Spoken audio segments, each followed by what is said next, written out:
नमस्कार, P3 भारत में एक बार फिर आप सबका स्वागत है। दोस्तों, आजकल मीडिया के केस में दो तरह के मीडिया आपके सामने होते हैं, एक प्रिंट मीडिया और एक इलेक्ट्रॉनिक मीडिया। विशेषकर आज हम बात करते हैं इलेक्ट्रॉनिक मीडिया में। इलेक्ट्रॉनिक मीडिया में भी फिर से क्लासिफिकेशन हो गया है। अब इलेक्ट्रॉनिक मीडिया दो तरह के हैं, एक सोशल प्लेटफॉर्म पर है, एक नेशनल प्लेटफॉर्म पे है। और आइए जानते हैं दोनों में डिफरेंस क्या है और दोनों की क्रेडिबिलिटी पर आज बात करते हैं कि दोनों कितने विश्वसनीय हैं। जी सक्सेना साहब, आपका जीवन पूरा पत्रकारिता में गया और वो प्रिंट मीडिया में गया। जी आपने अपने जीवन में प्रिंट मीडिया और इलेक्ट्रॉनिक मीडिया में दोनों में अंतर देखा। जी जब आप प्रिंट मीडिया में काम करते थे तो इलेक्ट्रॉनिक मीडिया नेशनल लेवल पे काम करता था, दूरदर्शन पे। जी उस समय चैनल नहीं हुआ करते थे जी प्राइवेट। तो पहले तो ये अंतर आया कि दूरदर्शन से हटकर, जब मुझे याद है कि 8:45 बजे दूरदर्शन पर न्यूज़ आती थी, दिन में एक बार या सवेरे एक बार आती थी। अब 24 घंटे के चैनल्स हैं, न्यूज़ चैनल्स जी दोनों में। और उस चैनल्स के चलते चलते फिर अब सोशल प्लेटफॉर्म एक और न्यूज़ का जी। शुरू हो गया, डिस्कशन का शुरू हो गया, जैसे कि हम लोग जिस पर अब आज बात कर रहे हैं। जी तो आपको दोनों में क्या डिफरेंस नजर आता है? क्योंकि मैं अगर प्रिंट मीडिया को अलग रख दूं, इलेक्ट्रॉनिक मीडिया में मैंने कहा कि पहले दूरदर्शन था, जी अब 24/7 है, जी डिफरेंट चैनल्स हैं, प्राइवेट चैनल। जी अब उसके पैरेलली सोशल मीडिया आया, जी तो दोनों में एक कंपटीशन हुआ है।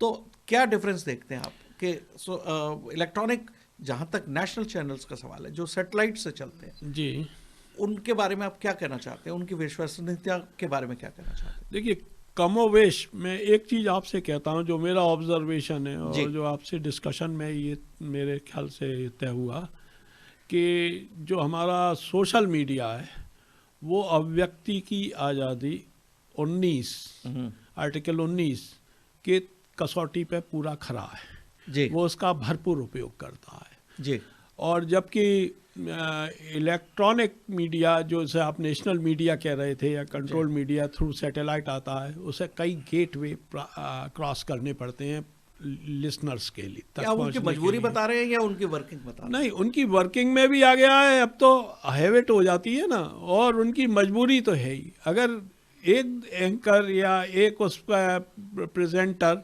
अपनी मनमानी कर देता है तो ज़्यादा दिन टिक नहीं जा पाता है। आपने तमाम बड़े बड़े एंकरों को ड्रॉप करते हुए देखा होगा। वो ज़रूरत से ज़्यादा बोल गए तो बोल गए, जिसने एमएसपी का करा वो भी गायब हो गया, जिसने ज़्यादा प्राइम मिनिस्टर को तंग किया वो भी गायब हो गया। नहीं, देखिए, मैं इस पे तो मैं ये देखना जी। चाह रहा हूँ कि मैं जहाँ तक अंतर का सवाल समझा हाँ, मैं अब कि जी। नेशनल चैनल में मुझे 2-3 चीज़ें बहुत ही मैं उस एंगल से भी डिफरेंस ओके। करना चाहूँगा। नेशनल चैनल में जब आप न्यूज़ सुनते हैं जी तो मैं जब कंपैरिजन करता हूँ, क्योंकि मैं दूरदर्शन में न्यूज़ सुना करता था, अब जब न्यूज़ चलती है किसी चैनल पे तो सबसे पहले तो चैनल स्टार्ट होते ही जिस तरह का प्रेजेंटेशन होता है, जी थ्रिल्ड, जी तो मुझे नहीं समझ में आता कि उस थ्रिल की न्यूज़ डिलीवर करने में क्या आवश्यकता नज़र आ रही है। अगर आप कंपेयर करें, आज भी दूरदर्शन की न्यूज़ जो जी। पढ़ी जाती है जी। तो बड़ी शालीनता से पढ़ी हाँ जाती है। जी हाँ और आप अगर आजकल प्राइवेट चैनल्स, नेशनल चैनल्स को देखें जो नेशनल लेवल पे जी। काम कर रहे हैं, सैटेलाइट चैनल, उसमें एंकर सबसे पहले भागता हुआ और तेज आवाज में बोलता हुआ नजर आता है। जी। तो ऐसा क्या जरूरत है? मेरे को आज तक समझ नहीं आया। आप तो एक आध दो नेशनल मीडिया प्रोग्राम्स में पार्टिसिपेट भी कराए हैं और देख जी। आए हैं वहाँ क्या माहौल होता है।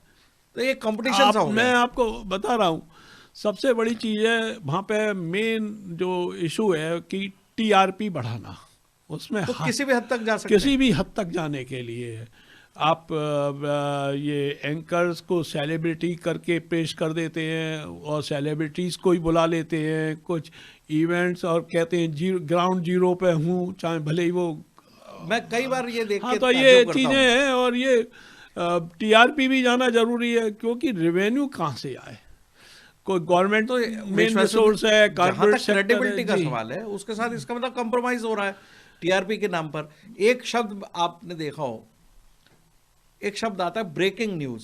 जी, मुझे आज तक समझ नहीं आया कि ब्रेकिंग न्यूज क्या होती है। ब्रेकिंग न्यूज सबसे कम इस्तेमाल किए जाना वाला शब्द होना चाहिए कायदे से। नहीं, मुझे समझ नहीं आता और ब्रेकिंग से इसका मतलब क्या है। अब ये ट्रेंड है, पब्लिक ने भी मान लिया है। ब्रेकिंग करते ही उसकी टीआरपी बढ़ जाती है उस दिन की, उस दिन उसको ज्यादा लोग देख लेते हैं। इसके अलावा एक शब्द आता है बड़ी खबर।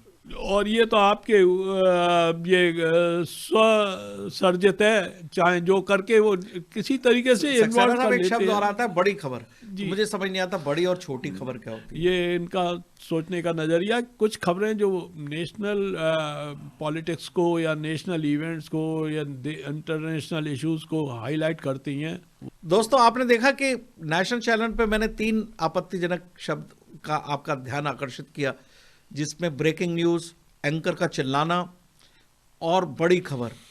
क्या आपको लगता है कि कभी इस तरह की खबर बड़ी या छोटी हो सकती है? खबर तो खबर ही होती है।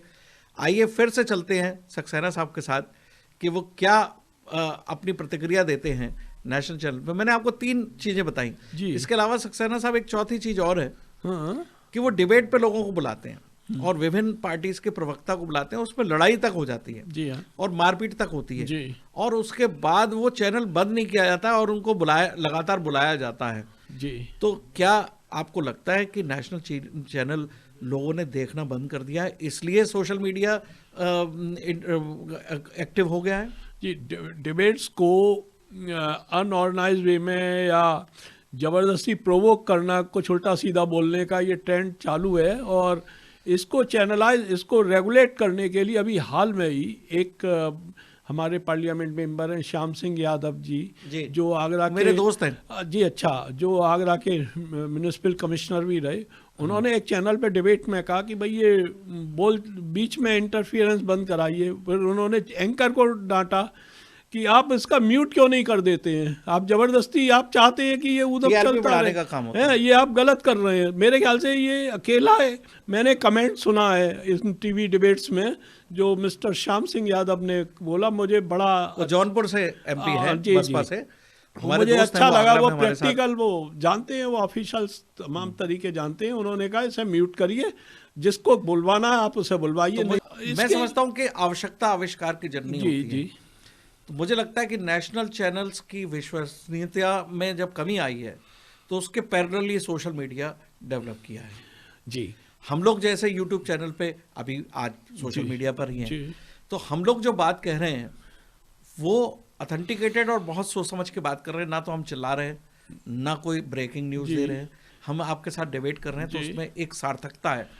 यदि अगर आप इंडियन मीडिया की रेटिंग देखें वर्ल्ड में जी, तो मुझे ताज्जुब हुआ था कि 146वां नंबर आता है आपके देश के इलेक्ट्रॉनिक मीडिया का। जी। तो ये क्या यही रीज़न है कि सोशल मीडिया डेवलप कर रहा है? आप ये समझ लीजिए, जिस देश में आपका फॉक्स चैनल सुना जाता हो, BBC सुना जाता हो, CNN सुना जाता हो और इतना बड़ा मीडिया हो, ये विदेशी चैनल क्यों सुने जाते हैं? आप कुछ तो कारण रहा होगा जी। और इरेगुलरिटीज़ की हालत ये है, आपने तमाम डिफेंस से रिलेटेड डिस्कशन में देखा हुआ, पाकिस्तान से ये बोल रहे हैं। मेरे को तो अभी मैंने खोजबीन खूब की कि कौन सा ऐसा प्रोविजन है जिसमें विदेशी डायरेक्ट टेलीकास्ट वाले को विचार व्यक्ति की अनुमति मिल जाती हो। मुझे तो मिला नहीं। ये इरेगुलर और इलीगल एक्टिविटी इतने बड़े पैमाने पर हो रही है, इतने बड़े पैमाने पर मेरी समझ से बाहर है। आप अगर एक टेलीफोन कर लेते हैं तो आपके पीछे आपकी जांच पड़ताल पाकिस्तान से अगर आप कर लें रिश्तेदार को भी, तो आपको जस्टिफिकेशन देना होता है। अब ये डिफेंस के इश्यूज पे बुलवा लेते हैं। अभी आप एक चीज़ और मैं आपको बता रहा हूँ, ये पाकिस्तान के कमेंट्स और ये जो सर्वे वगैरह ये दनादन दिए जा रहे हैं, और जहाँ तक मेरी जानकारी है इसकी अगर आप टेस्टिंग करें तो ये फेक हैं।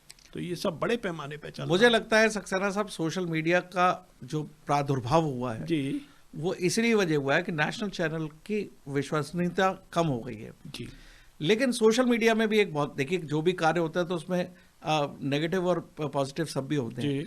अब सोशल मीडिया में भी कई लोग ऐसे आ गए हैं जो जानकार नहीं हैं लेकिन वो अपनी राय रखते हैं और इन्फॉर्मेशन ऐसी करते हैं, वो भी लोग थ्रिल पे आ गए हैं। लेकिन उसमें डिफरेंस है जी। नेशनल चैनल पे, न्यूज़ चैनल पे आपको देखना ही होता है क्योंकि आपको न्यूज़ सुननी है नेशनल लेवल पे ऑथेंटिकेशन के लिए। जी। सोशल मीडिया में इंफॉर्मेटिव होता है। जी हाँ। तो इंसान को, पब्लिक को खुद जज करना होता है कि सोशल मीडिया के प्लेटफॉर्म पे कोई न्यूज़ आई तो उसकी उसकी ऑथेंटिकेशन क्या है, तो उसके लिए वो नेशनल चैनल को क्रॉस चेक कर लेते हैं। जी हाँ।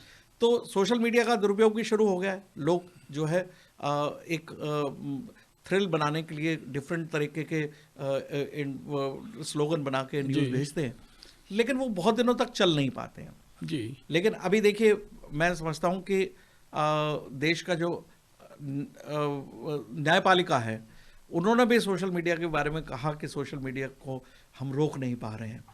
यानी कि सोशल मीडिया एक फ्रीलांसिंग पोजीशन में अपनी राय रख रहा है, और in comparison to national media, social media is more effective. But only the question is कि उसको किस तरह से कंट्रोल किया जाए कि इंफॉर्मेशन गलत ना करें, जिसके लिए यूट्यूब चैनल अब सरकार ने नियम बना दिए हैं, उनको वो ब्लॉक करते हैं। जी हाँ।